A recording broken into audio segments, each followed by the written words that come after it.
DeAndre, he was the perfect child from the very beginning. He loved to work in his community. He loved to help people. He loved to do everything. He loved to dance from, when he was younger. But his heart was just amazing. It was the biggest heart I'd ever seen in a young boy like that. As DeAndre went into high school, he wanted to do a whole lot of things. And I would just tell him, you can't do it. But when you have a child that does everything right, you can't deny him the things that he loves to do. So we allowed him to go to that party. It was at a community center, Brookside Community Center. And it's a community center in Newark. I mean, you don't think anything is gonna happen. We get a message. It was his best friend, Julian.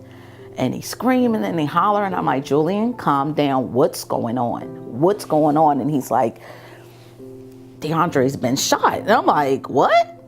Because the last call we got, he was supposed to be coming home. He wasn't going to hang out with like some of these teens. He went to the party and he was gonna come home. I walked into the hospital. I'm like, I need my baby. I want to hold my baby, but they were like, you can't touch him. You can't do anything. And I'm like, why? Why can't I touch him? And they're like, because it's a homicide, so you can't do any of that. So we had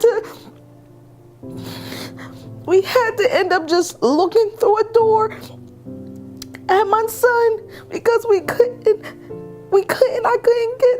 get to him.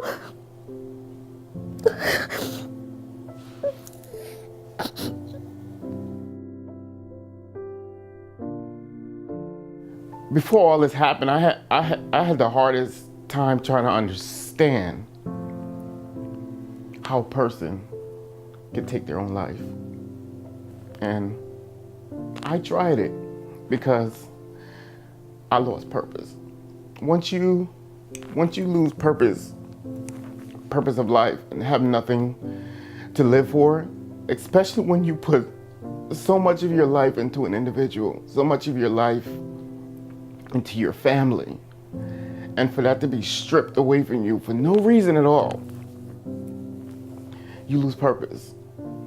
And I just didn't know what to live for anymore. Somebody need to speak up, because I need to move on. I do. I can't. I'm stuck. I'm trying to move on for my boys, but it's hard.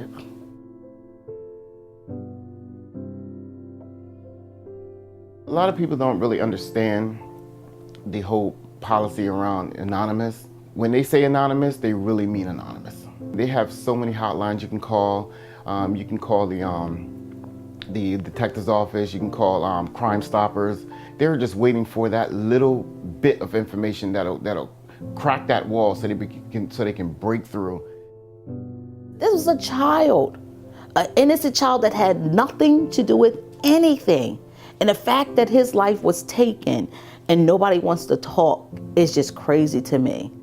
He did everything he was supposed to do as a child, and he was taken away from us. And we put our trust in a community that will speak up on his behalf when he's done so much in the community. And they just shake it off. But when something happens to them or something happens to their family, they want everybody to speak up. Why won't you speak up on behalf of our son?